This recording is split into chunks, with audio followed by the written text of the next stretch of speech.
2 São Paulo, 2 Alianza Lima, Fábio Piperno, empate no estádio do Morumbi e tem torcedor do São Paulo que já tá assim, ó, por aqui com o Zubeldia, Piperno. É pra tudo isso mesmo? Boa noite. Boa noite, Pedrinho, Mauro, Bruno, um abraço à nossa audiência. Claro que não, né? Torcedor chato tem vestindo qualquer camisa em qualquer lugar do mundo. O Mauro falou uma coisa que eu acho que é fundamental no futebol e que às vezes a gente ignora, né? Que é a questão do técnico, né? Se acertou, errou e tal. Porque muitas vezes a gente que trabalha com futebol e o torcedor que está na arquibancada deixa de lado e finge que não considera, que não leva em conta os limites do trabalho do técnico. Às vezes o técnico faz tudo certo, mexe corretamente no time, aí por alguma falha individual, por algum detalhe do jogo, o time deixa uma vitória escapar, um resultado favorável escapar. Futebol sempre foi assim. Eu não acho que o Zubeldia seja a encarnação, por exemplo, o Rinos Mitchells. Aliás, acho que ele nem é Menotti e também não é Bilhardo, embora, né, nem se pareça nem um pouco com os dois, para usar dois referenciais entre os técnicos argentinos. A Argentina, que por sinal é uma grande exportadora de técnicos de futebol, vídeo que acontece na Copa América e mesmo nessa Copa Libertadores. Mas assim, então o time fez 2-0 porque o técnico trabalhou bem, ele armou bem o time e tal, e aí toma 2 gols depois. Talvez ele tivesse tido alguma participação nisso, para quem está em campo, muito mais. Há limites para o trabalho do técnico. Então, vejam, pegando, por exemplo, um dos arquirrivais de São Paulo, o Palmeiras. E ontem a gente falava da questão das vaias ao Richard Rios. Então, o Estevão pega uma bola, ele erra, ele faz uma opção errada, ele não faz o passe, aí ele perde a bola.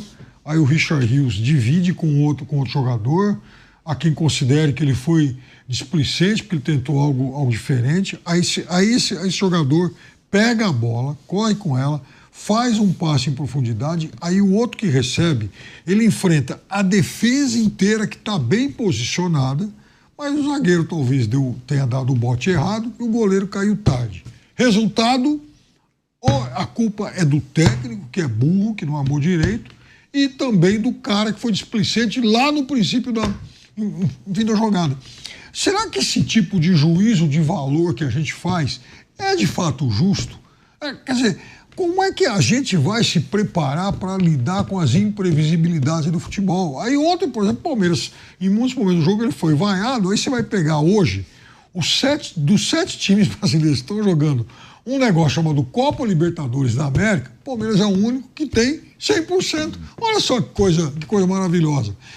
Então, eu não condeno o técnico de São Paulo, o Alianza Lima. Não é nessa Libertadores especificamente um saco de pancada que ele tradicionalmente é. Fez alguns investimentos melhores e tal, tem um time razoável, é óbvio que não vai ser candidato a chegar no final e tal, mas assim, também não vai ser mais um saco de pancada que ele sempre foi. Não é uma coisa desonrosa hoje, o São Paulo que venceu fora, empatar um jogo em casa e seguir com 4 pontos, com totais chances de avançar até com tranquilidade. E o relato do nosso Giovanni Chacon, direto do estádio do Morumbi, Zubeldia vaiado pelas arquibancadas do estádio do Morumbi. Na descida aos vestiários, a cobrança aumenta para cima do técnico argentino. Bruno Prado, muito boa noite, bem-vindo aqui ao Canelada da Jovem Pan. 2 São Paulo, 2 Alianza Lima, Bruno. Boa noite, Pedro, boa noite, Mauro, Piperno. O São Paulo tinha o resultado na mão, né, e acabou entregando uma vitória que parecia garantida para o São Paulo no primeiro tempo. O São Paulo faz um bom primeiro tempo. Até tinha uma dúvida em relação ao jogo, era que o São Paulo nas últimas partidas, incluindo já a reta final do Campeonato Paulista, era um time que tomava poucos gols, mas também sofria muito para criar. Hoje fez 2 e tomou 2, hoje saiu um pouco do padrão. E no primeiro tempo, nessa questão de criação contra um adversário que obviamente viria para se defender mais, a posse de bola seria do São Paulo, a iniciativa seria do São Paulo, o time encontrou soluções. Aí até dentro do que o Piperno falou, aí também tem um mérito do treinador. Ele tem uma participação nisso e os jogadores executaram muito bem. O São Paulo sempre procurando jogar pelos lados. E o lado esquerdo funcionando bem com o Ferreirinha e com o Enzo Dias.